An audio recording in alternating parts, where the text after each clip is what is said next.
este momento, iniciando esta jornada de formación.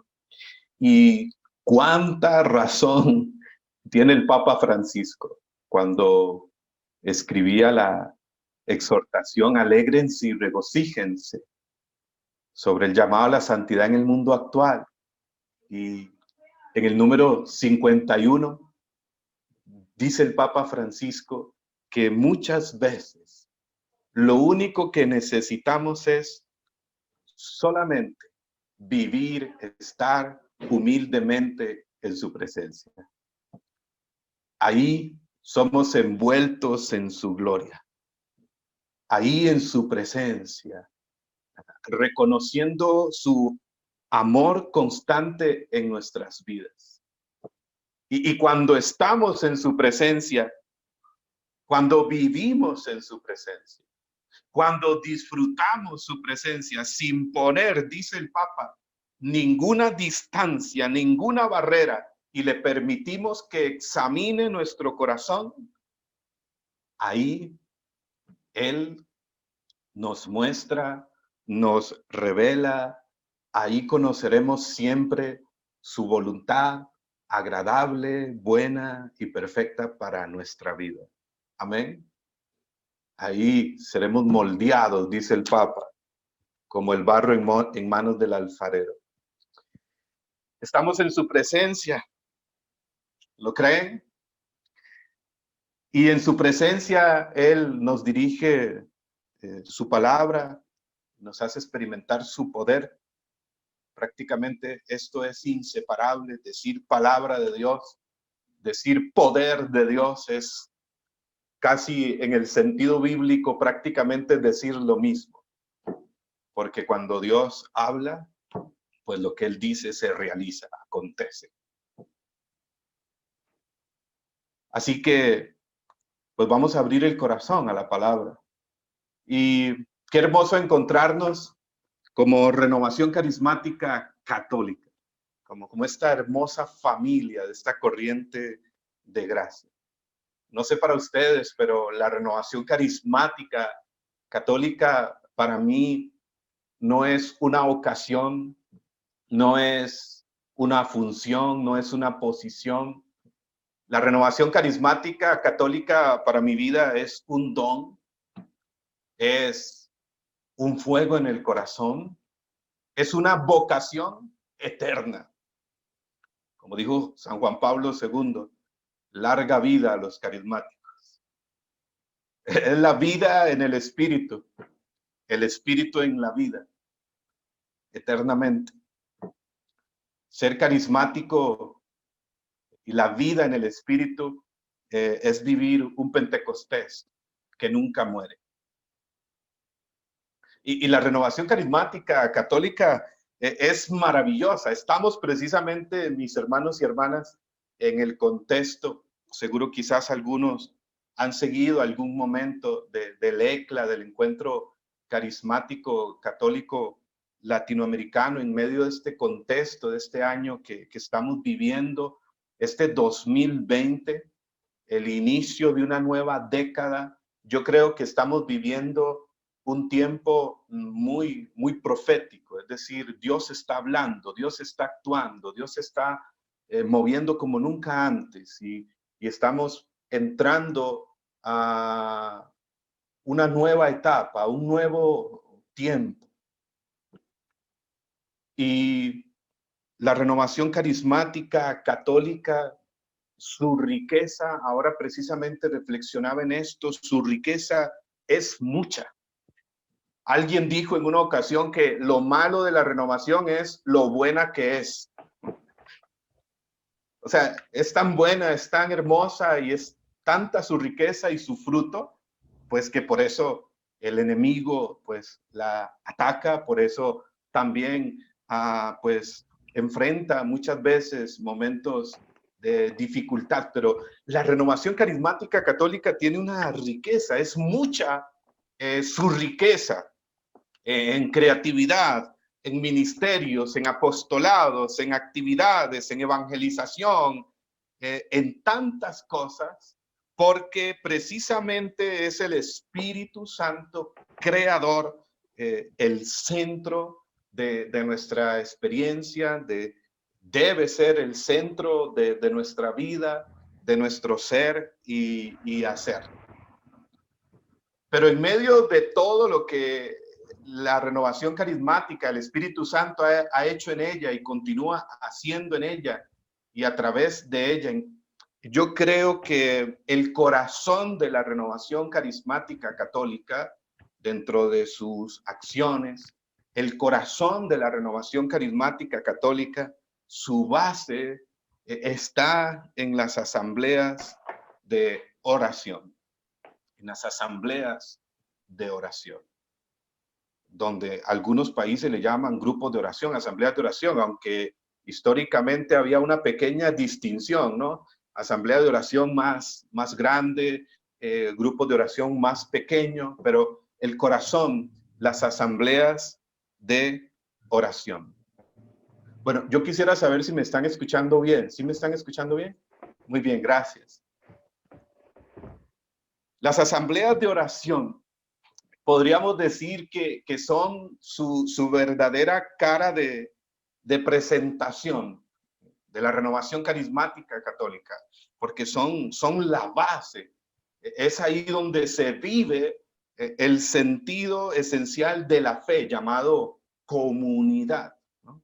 Comunidad, fraternidad, como nos ha regalado el Papa Francisco esta última carta encíclica, hermanos todos. Así que, repito, las asambleas de oración, dentro de toda la riqueza de la renovación carismática y dentro de todo lo que el Espíritu hace en ella y a través de ella, son el corazón de esta corriente de gracia, de la renovación carismática, son como su cara de presentación, su base. Y yo no sé allá en Torreón y en las diferentes diócesis que están acá presentes, yo no sé por allá, pero en Costa Rica hay asambleas que parecen no ser ya cara de presentación de la renovación carismática católica, porque se han llenado de muchas cosas, de devociones o de otras prácticas espirituales católicas que son muy buenas, ojo, que son muy buenas, pero que a veces no hacen parte de su carisma original. Y en la renovación carismática católica hay un carisma original. Esta palabra, esta expresión, carisma original, no es mía, es del magisterio de la iglesia. Ya en el documento de Aparecida, no sé si lo han escuchado, el documento de Aparecida es el documento conclusivo de la quinta conferencia del Episcopado Latinoamericano y del Caribe, que se llevó a cabo en mayo del 2007 en Brasil. Nuestros obispos ya desde el 2007 nos decían a todos los movimientos, grupos de la iglesia en el numeral 311, invitamos a todos los movimientos, apostolados, grupos que experimentan cierto cansancio o debilidad, los invitamos a renovar su carisma original.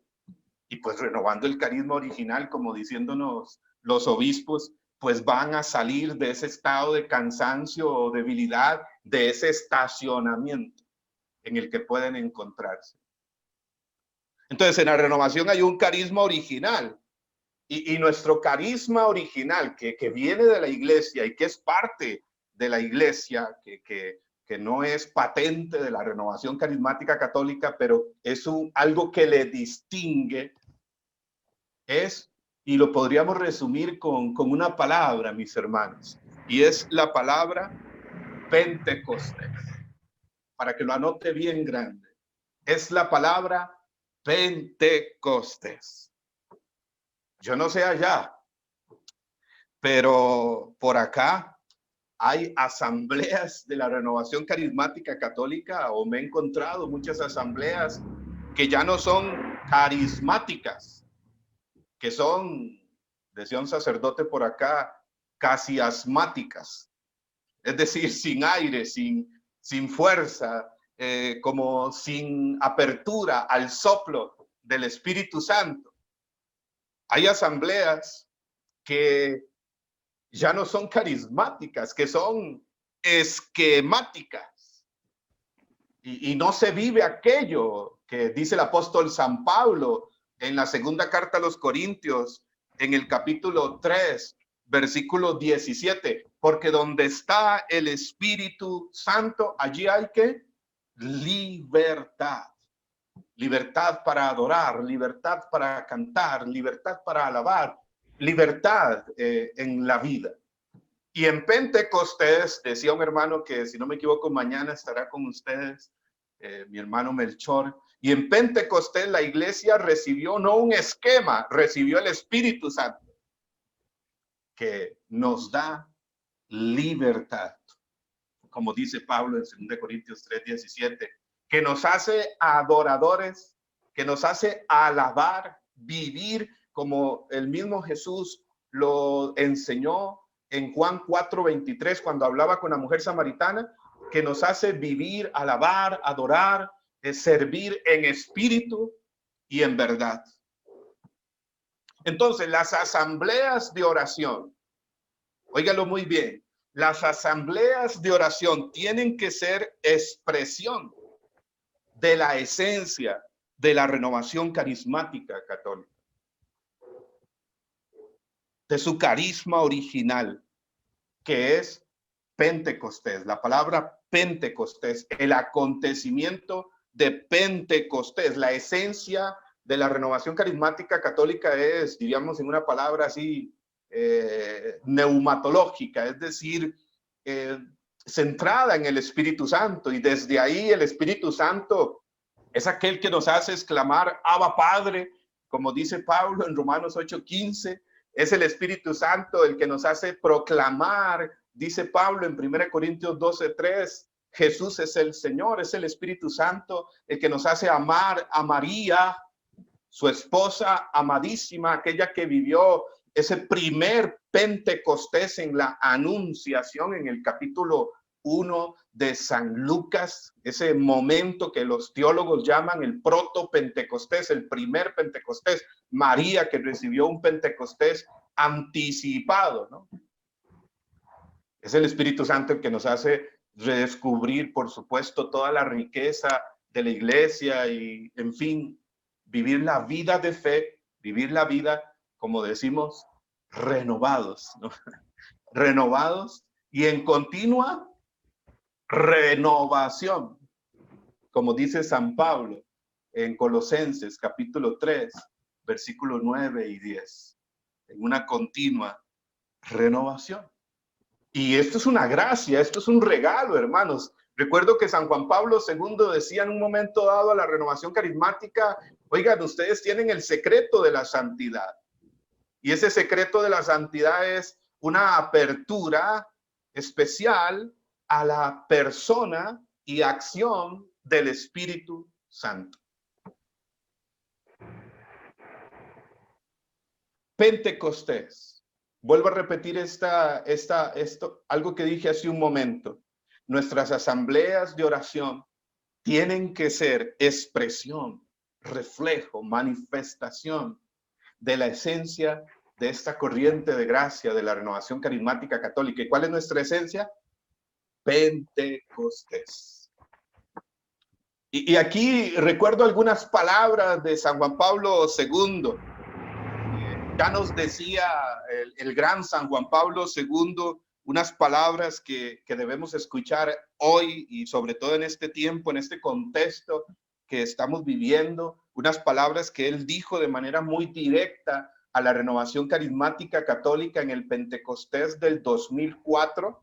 Y dijo San Juan Pablo II, en nuestro tiempo tan sediento de esperanza, den a conocer y hagan amar al Espíritu Santo. Así ayudarán para que tome forma la cultura de Pentecostés, la única que puede fecundar la civilización del amor, transformar los corazones, en una palabra, renovar la faz de la tierra.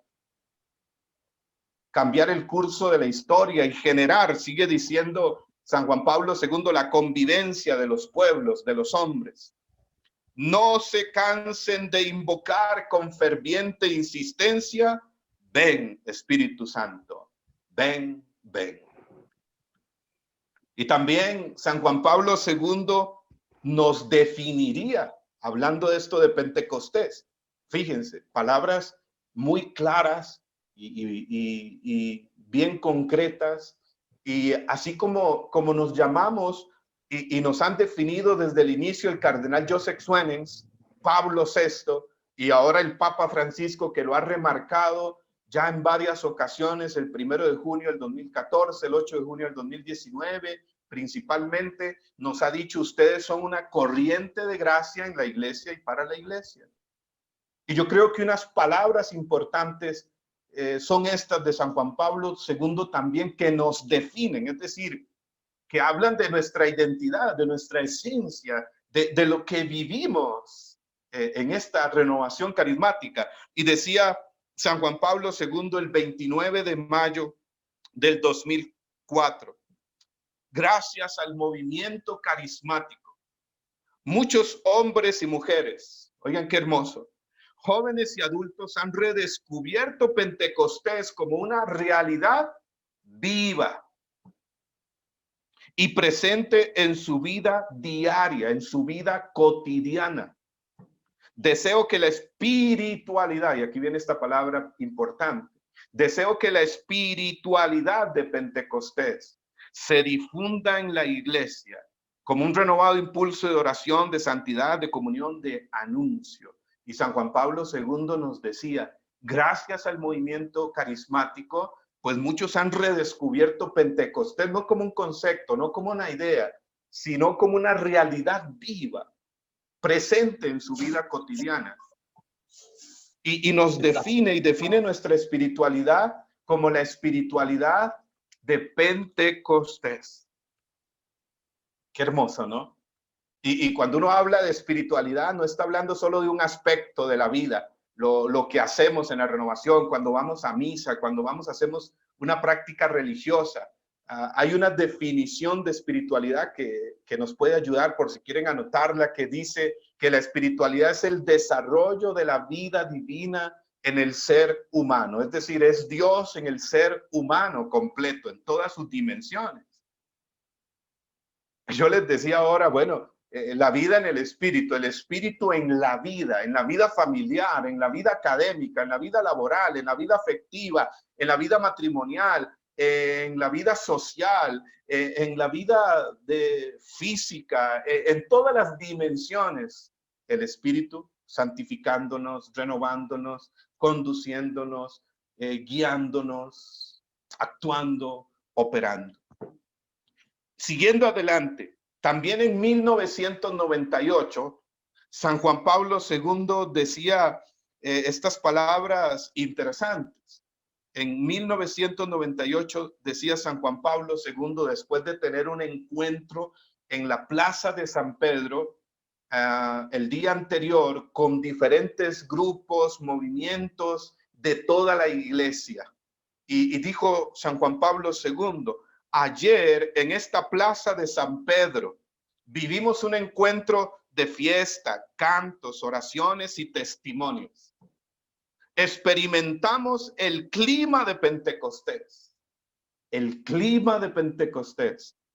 que hizo casi visible la fecundidad inagotable del Espíritu Santo en la iglesia. Esto lo dijo el 31 de mayo de 1998 y habla de clima de Pentecostés. Respiramos un ambiente de fiesta, de canto, de oraciones, de testimonios. Vivimos la fecundidad, y esto me encanta, inagotable del Espíritu Santo en la iglesia, y habla del clima, como de la atmósfera, del ambiente que de Pentecostés, ¿no? Ambiente, atmósfera que debe ser lo normal de nuestras asambleas de oración y vivir pues la fecundidad inagotable del Espíritu. Fíjense, les he mencionado de cultura de Pentecostés, de espiritualidad de Pentecostés, de clima de Pentecostés, Y hay otra palabra incluso en la iglesia que es propia de la iglesia, donde se habla del lenguaje del Espíritu.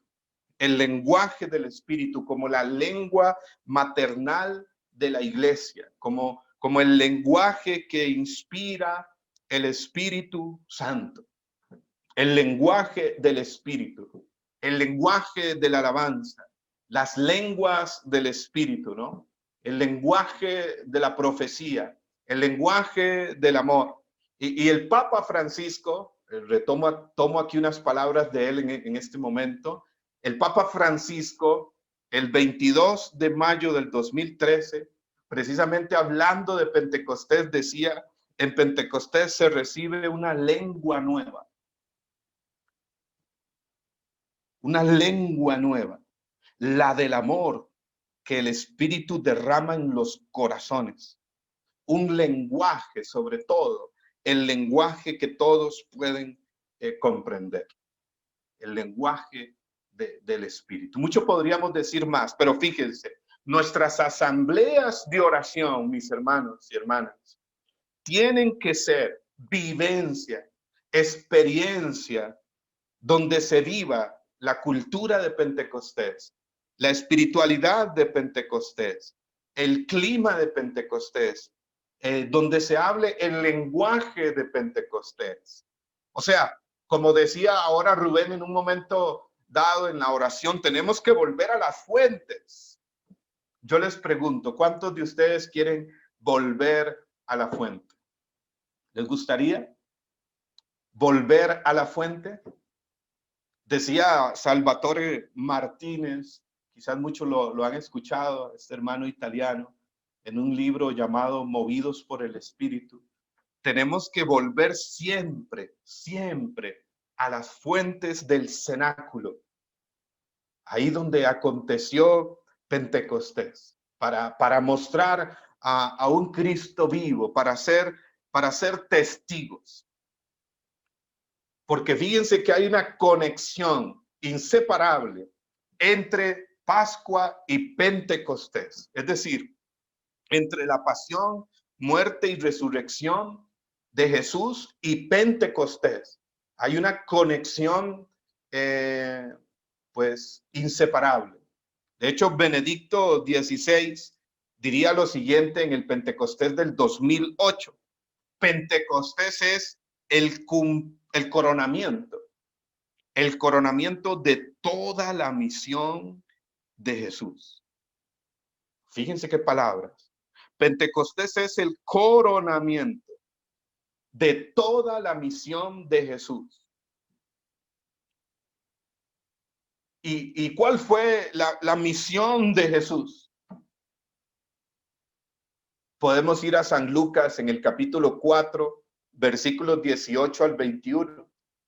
Y nos encontramos aquel texto cuando Jesús llega después de estar 40 días y noches en el desierto en oración y ayuno, donde tuvo aquellos rounds, ¿verdad? Aquella batalla con el demonio, y llega a la sinagoga de Nazaret y entrando a la sinagoga en la celebración de cada sábado, pasa a leer la palabra, el texto de la Escritura, y toma el texto de Isaías 61, el Espíritu del Señor está sobre mí porque me ha ungido y me ha enviado a dar libertad a los cautivos, liberación a los oprimidos, a dar la vista a los ciegos, a proclamar un año de gracia del Señor.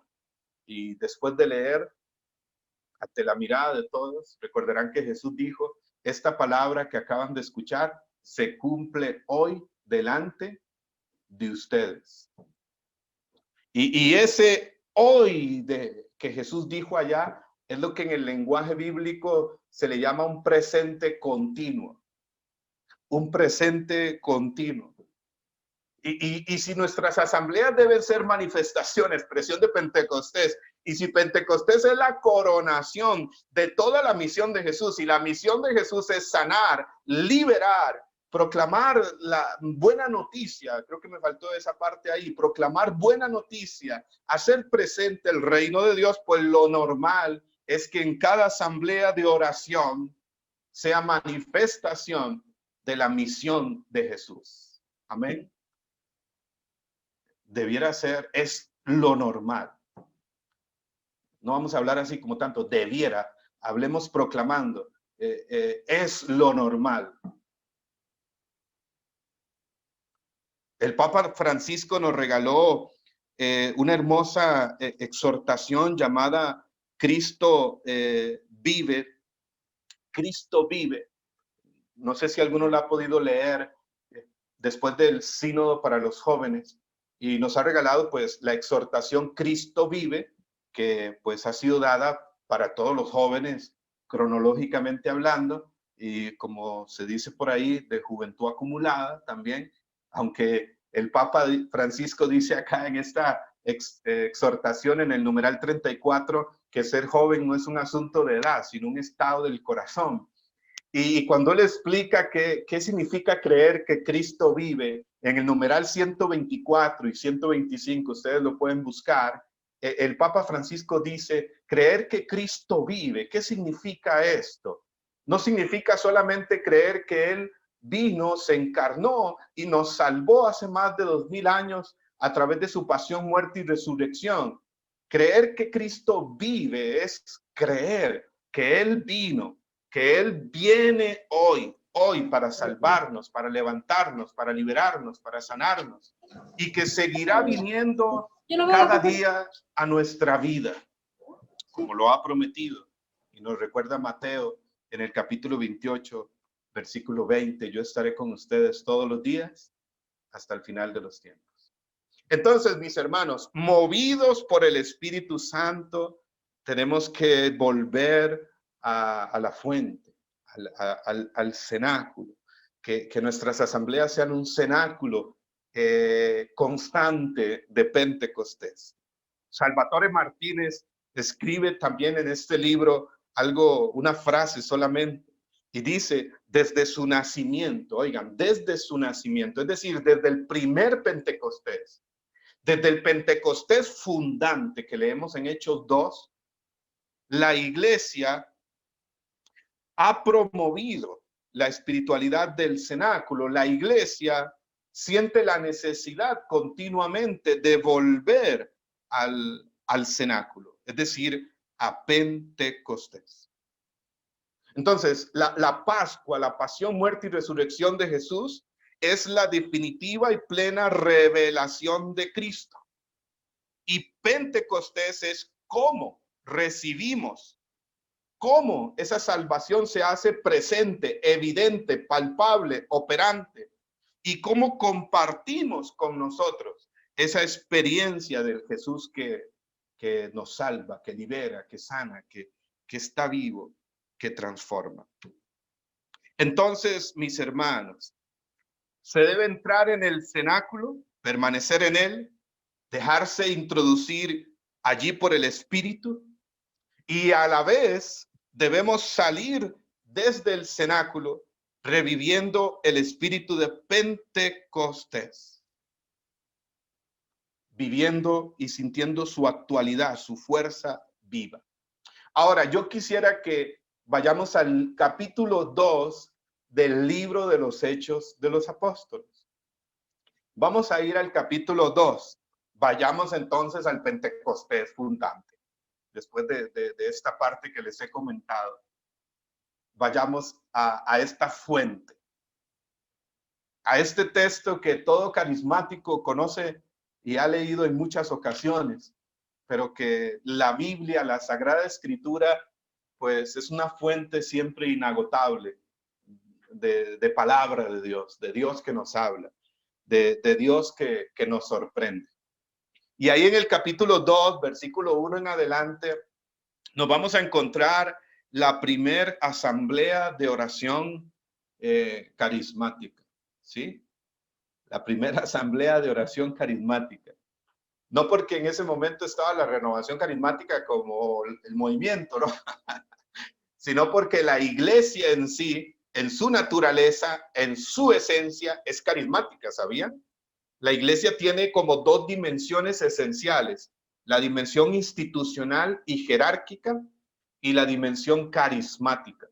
Si alguno quiere profundizar en esto a nivel de formación, puede buscar en internet, ahí con el señor Google, La carta Iglesia Rejuvenece, carta Iglesia Rejuvenece del 2016, salió en mayo del 2016, muy buena sobre esta cuestión de la dimensión carismática de la iglesia y la dimensión institucional y jerárquica.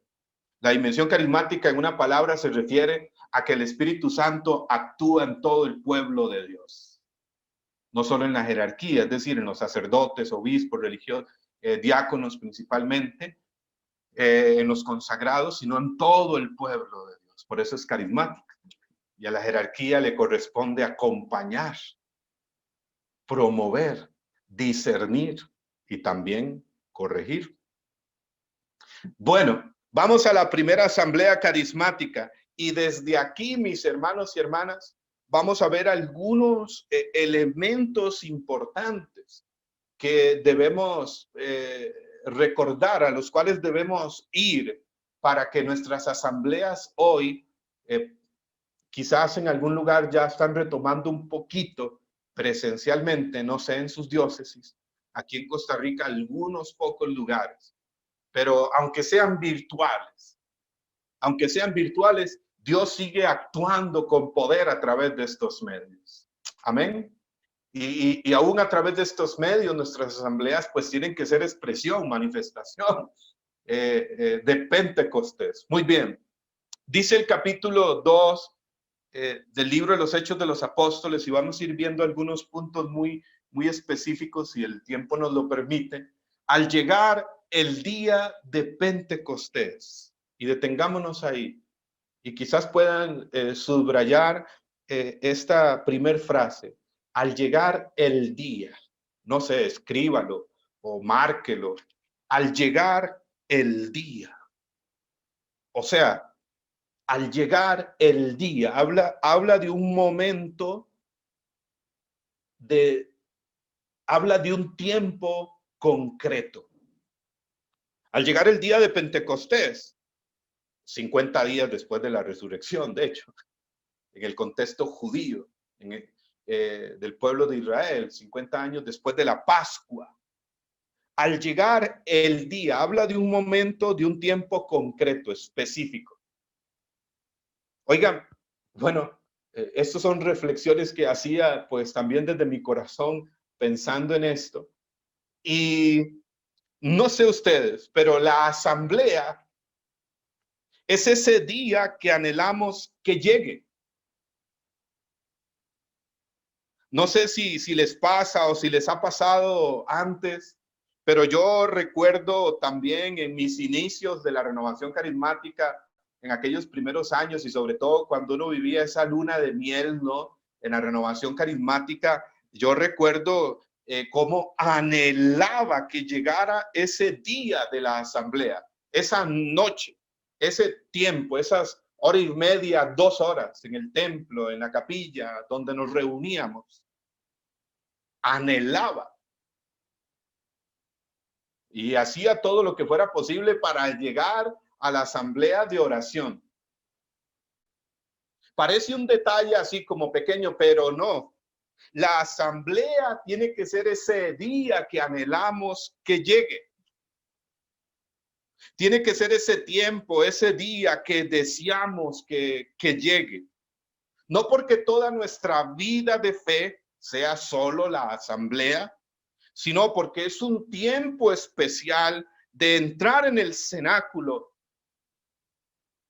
para vivir Pentecostés, para después salir a la vida familiar, académica, laboral, matrimonial, social, al mismo servicio, a la vida de fe, a la vida sacramental, eclesial, a la vida cotidiana, con la fuerza de Dios, con la fuerza del Espíritu Santo, con esa palabra fresca, sanados, liberados, renovados. La asamblea tiene que suscitar deseo de espera. ¿Cuántos de nosotros experimentamos todavía esa fe expectante antes de cada asamblea? ¿Les pasa, hermanos y hermanas? O ya, no, pues, la asamblea. Ya no esperamos nada, ya es como una rutina, ¿verdad? La rutina, recuerdo una vez que decía que la rutina no está en lo que hacemos, la rutina está en el espíritu con el que hacemos las cosas. Y en el Espíritu Santo no hay rutina. Oigan, fíjense que si nos vamos a esta primera asamblea carismática de Pentecostés, ellos estaban esperando ese día. Lo anhelaban porque Jesús les suscitó esa fe expectante, recordarán. Cuando Jesús va a ascender al Padre 40 días después de su resurrección, en Lucas 24:49 les digo, no se muevan de Jerusalén, permanezcan en Jerusalén hasta que sean revestidos del poder de lo alto, hasta que venga sobre ustedes la promesa del Padre. Y les dijo también en Hechos capítulo 1, versículos 5 al 8, dentro de pocos días serán bautizados en el Espíritu Santo, recibirán el poder de lo alto y serán mis testigos. Y recordarán, si leemos ahí en Hechos capítulo 1, versículo 12 al 14, que se volvieron a Jerusalén desde el Monte de los Olivos y llegaron a aquella estancia superior, y nos dice Hechos 1:14 que todos perseveraban en la oración junto con mamá María, esperando ese día, esperando ese momento. Pentecostés. La asamblea tiene que ser ese tiempo de gracia que se espera, que se anhela, que llegue. ¿Y quiénes suscitan esa fe expectante? Pues en la comunidad, en los asistentes a la asamblea. Pues los que están al frente, obviamente. Los músicos, los animadores, los predicadores, los líderes. Decía el padre Emiliano Tardif que muchas veces nosotros, para cuando hay comunidades que se apagan, como que se debilitan, y entonces, ¿qué hacemos? Y yo he visto aquí en Costa Rica, ¿verdad? No sé allá, a veces hay personas que inventan lo que sea para una asamblea de oración virtual, ¿verdad? Ahora que mucho es virtual. Hasta juegos y dinámicas, y no quiero decir que todo eso está mal, para nada, o sea, todo en su contexto, claro que sirve, pero una asamblea de oración, yo decía, bueno, fíjense que, ¿saben cuándo hay más gente que se conecta en las actividades virtuales? Donde hay oración con poder, donde hay oración con fuerza, donde hay Pentecostés, porque la gente está necesitada, sedienta, y decía el padre Emiliano Tardí que lo carismático se extiende por el contagio.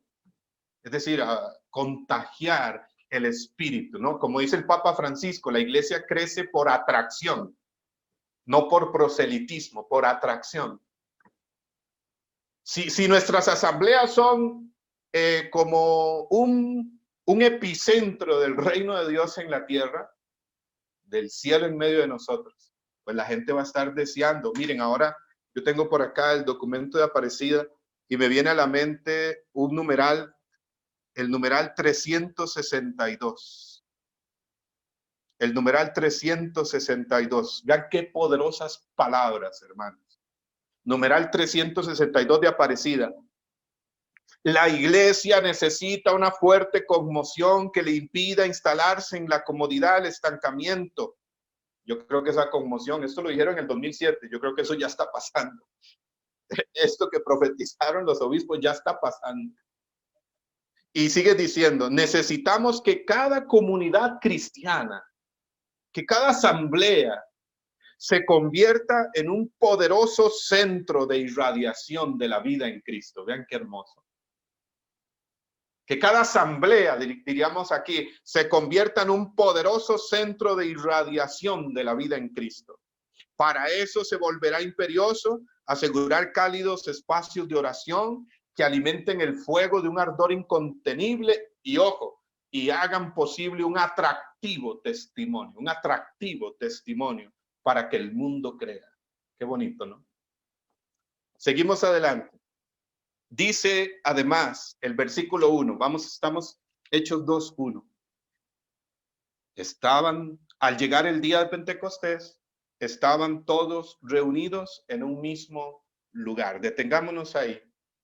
Todos reunidos en un mismo lugar. Todos reunidos en un mismo lugar.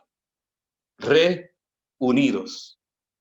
Reunidos, ¿no? Estas dos letras, cuando van en una palabra, si alguno aquí es profesor de español o algo así, me corregirá, ¿verdad?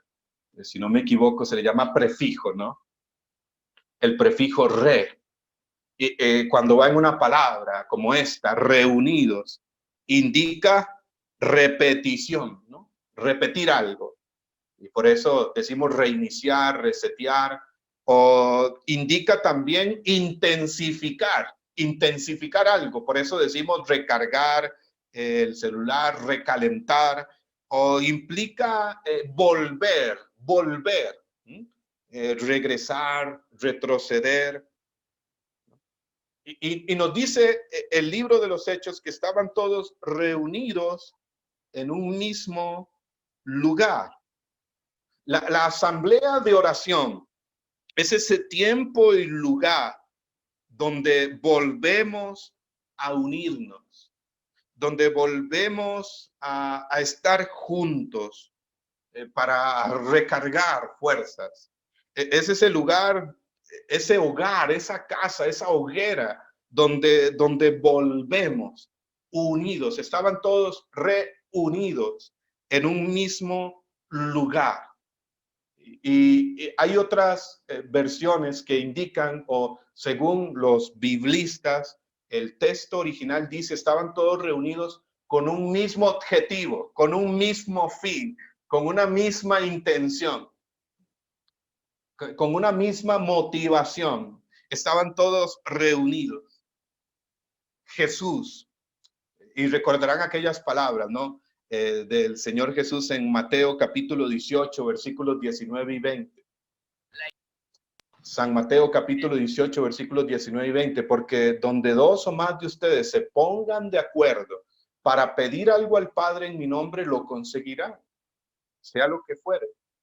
Porque donde dos o más se reúnen en mi nombre, ahí estaré yo en medio de ellos.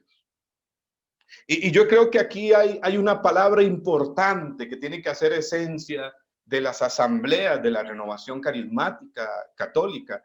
Y esa palabra es que sobre todo es un tiempo de comunidad. Yo creo que hay que volver mucho a esa palabra, comunidad. Yo creo que hay que reflexionar mucho hoy, hermanos y hermanas, en este tiempo. Hay que ir a esta palabra y profundizarlo un poco más. Comunidad, porque la renovación carismática, hace poco posteaba por ahí en Facebook, no estamos en la renovación, somos la renovación carismática católica. Y de hecho, aquí en Costa Rica hay una palabra que nos resonó muy fuerte después del Kenosis. Yo creo que la mayoría aquí quizás han vivido el Kenosis, ¿sí o no? En el Kenosis, y eso lo encuentra en la base bíblica en Filipenses capítulo 2, versículo 1 al 11, y sobre todo el versículo 5. Pero fíjense que esta palabra nos resonó mucho acá en Costa Rica del año pasado, y la hemos venido trabajando un poco. Hicimos un retiro, le dimos forma a un retiro que se llamó koinonía. Koinonía, que significa comunión. Y fíjense que cuando uno analiza el texto del Kenosis, hay que leer los versículos anteriores. Y Pablo toca el tema del Kenosis, del despojamiento, de la humildad, de la obediencia, de la humillación de Jesús, del abajamiento de Jesús hasta la muerte y muerte de cruz. ¿Saben por qué? Hay que leer del versículo 1 al 4. Y Pablo ahí toca un problema grave en la iglesia de Filipo, donde había vanagloria, donde había egoísmo, donde habían propios intereses, donde había división. Y en los versículos anteriores les dice, colmen mi alegría, teniendo todos un mismo sentir, un mismo pensar. Nada de rivalidad, nada de egoísmo. Consideren a todos superiores a sí mismos. Y después entonces dice, tengan los mismos sentimientos de Cristo Jesús. Y empieza a hablar del kenosis. ¿Por qué les habla del kenosis? Del despojamiento, para llevarlos a la verdadera koinonía, a la verdadera vida de comunidad. Yo creo que esa palabra hay que profundizarla, porque, no sé, nuestras asambleas de oración, aunque en este momento sean así a través de este medio, o sea, tiene que ser un ambiente, un clima de fraternidad, anhelar ver los hermanos, encontrarse con los hermanos.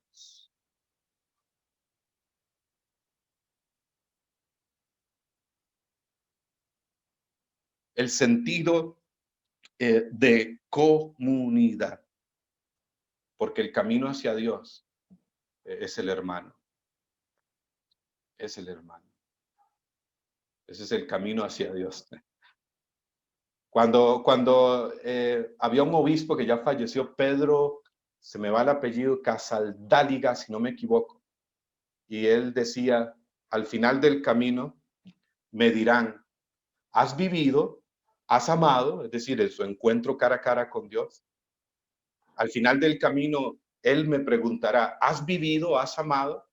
Y yo escribí a este obispo, sin decir una sola palabra, abriré mi corazón lleno de nombres. Qué lindo, ¿no? Que nuestras asambleas sean comunidad, koinonía, comunión.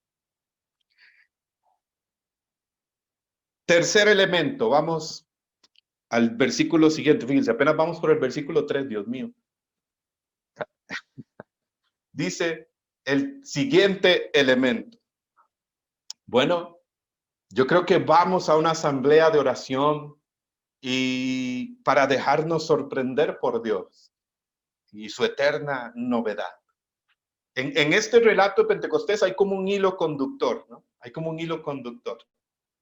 Y el Papa Francisco, en la exhortación Alegría del Evangelio, en el numeral 14, se refiere a Dios como la eterna novedad. Me encanta ese numeral.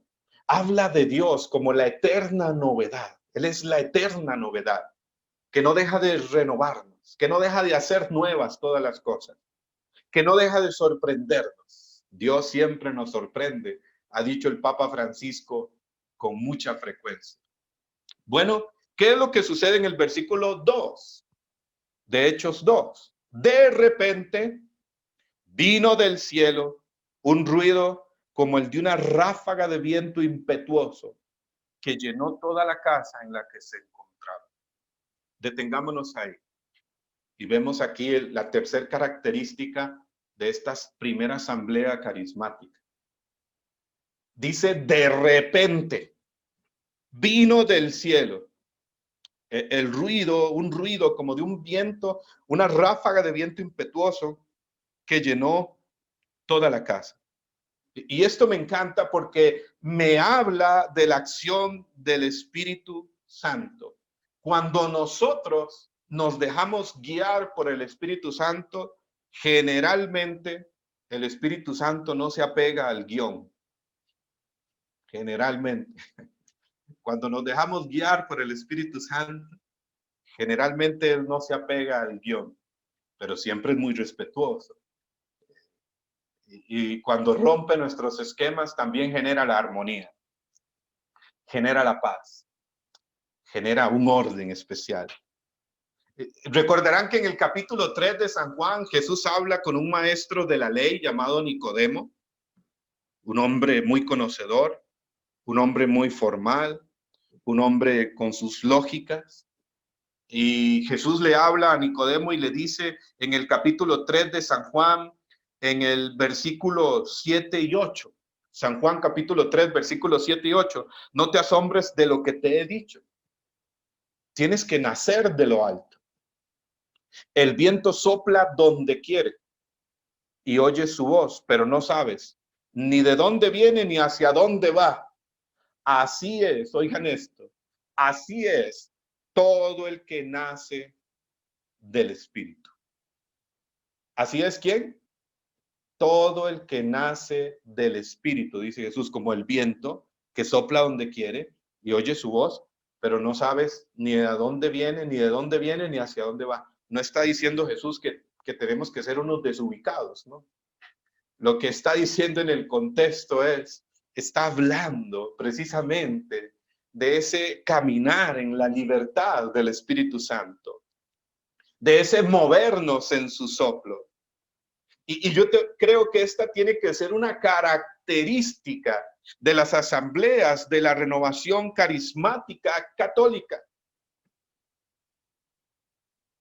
Yo no sé ustedes allá, pero en Costa Rica sí pasa y ha pasado. Hay asambleas ya tan esquematizadas, pues que el Espíritu Santo llega y se sienta para ver si lo dejan actuar. O asambleas donde le decimos, ven Espíritu Santo, pero cuando llega no lo dejamos actuar.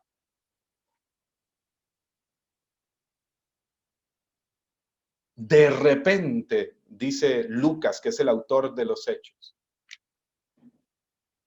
El Papa Francisco ha dicho, y en la exhortación, alégrense y regocíjense, en el numeral 133, habla de algunos obstáculos para seguir el empuje del Espíritu.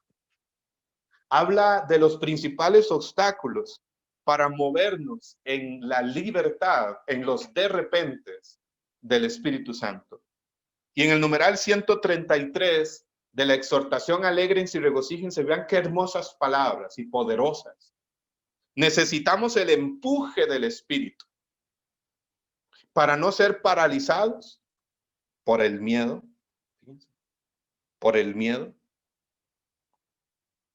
Principal obstáculo, uno de los principales obstáculos para movernos en la libertad del Espíritu, el miedo.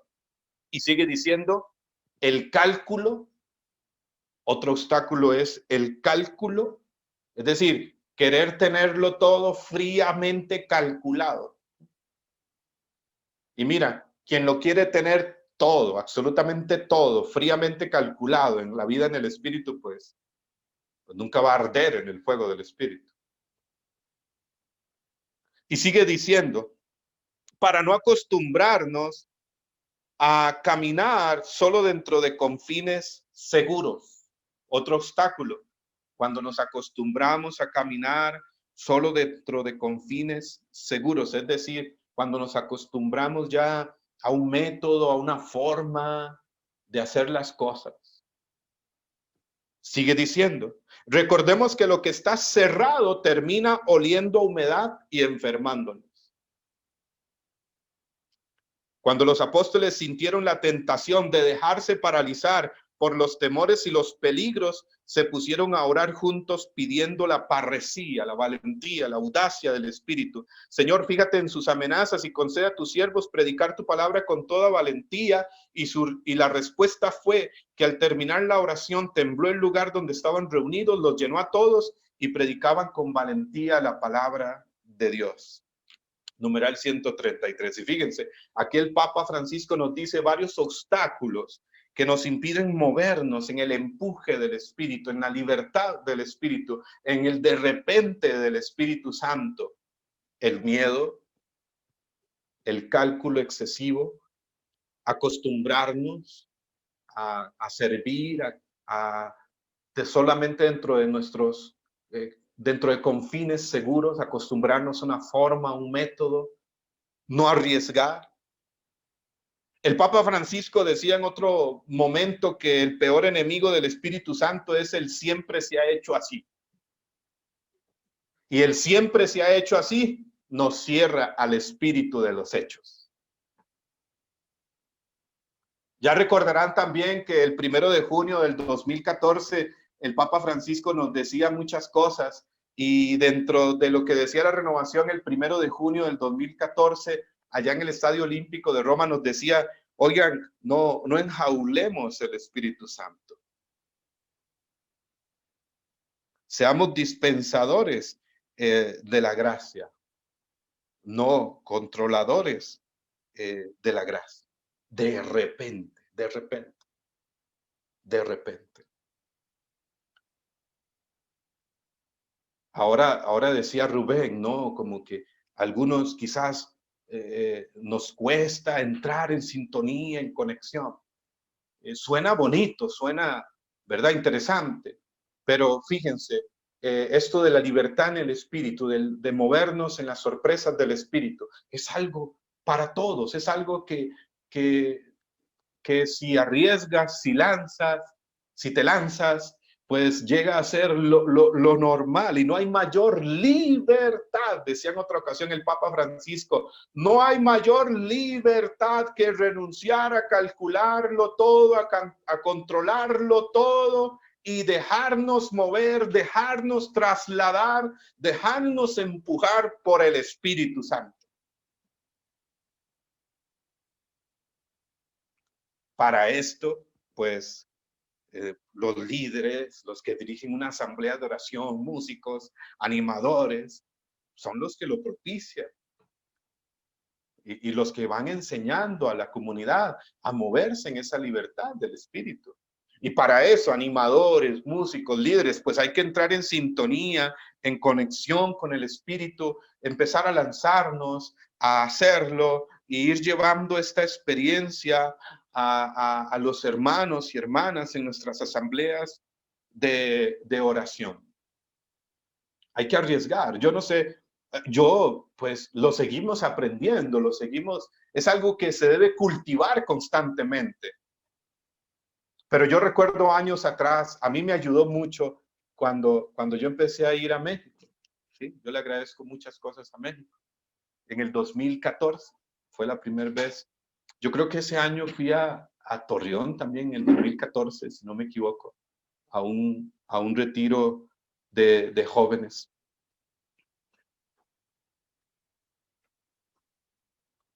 Muy bien, es que mi esposa me estaba dando aquí un aviso, aquí de familia, entonces. Muy bien. En el 2014 fue la primera vez que fui por México y el Señor me fue llevando en un proceso también de descubrir cosas nuevas. Yo le agradezco muchas cosas a México y hermanos que fui conociendo en el camino, que me fueron ayudando a vivir esta libertad en el espíritu y seguimos aprendiendo. No hemos terminado. Pero yo recuerdo que antes, cuando uno iba a desarrollar una oración, un servicio en una asamblea, yo era uno de esos que tenía que tener todo el esquema ya en la cabeza acerca de lo que iba a hacer, incluso para orar. Pero saben, cuando uno llega al frente a orar como una hoja en blanco, suceden cosas maravillosas y dejar que el Señor escriba la historia de ese momento. Amén. Dígale ahí al Espíritu Santo, donde usted está, Espíritu Santo, sé libre en mí y que yo sea libre en ti. Dígaselo de todo corazón.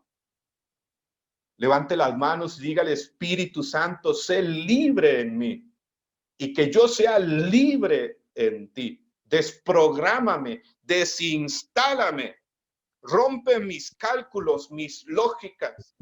Libérame de mis miedos, de mis temores. Yo quiero arriesgarme, yo quiero lanzarme, yo quiero subirme a tu ola, Espíritu Santo. Quiero moverme en tu presencia, quiero moverme en tu soplo, Espíritu de Dios. Amén. Ahora, de repente, y habla ahí otro elemento, dice de repente, vuelvo al texto de Hechos 2, de repente vino del cielo, un ruido como el de una ráfaga. Fíjense, cuando uno va a las palabras, uno descubre cosas interesantes. La palabra ráfaga se refiere, oigan qué interesante lo que decía el diccionario, lo que dice. La palabra ráfaga se refiere a un viento de gran intensidad que aparece de forma repentina. Sí, como un viento que aparece de forma repentina y de gran intensidad y que dura poco tiempo, dice. Eso dice el diccionario sobre lo que es una ráfaga. O sea, a veces el Espíritu sopla sus ráfagas, sopla y viene con intensidad, y si no estamos abiertos, dejamos pasar el paso del Espíritu de largo. Si no nos abrimos a Él y a sus carismas, a su poder, de los cuales se estará hablando.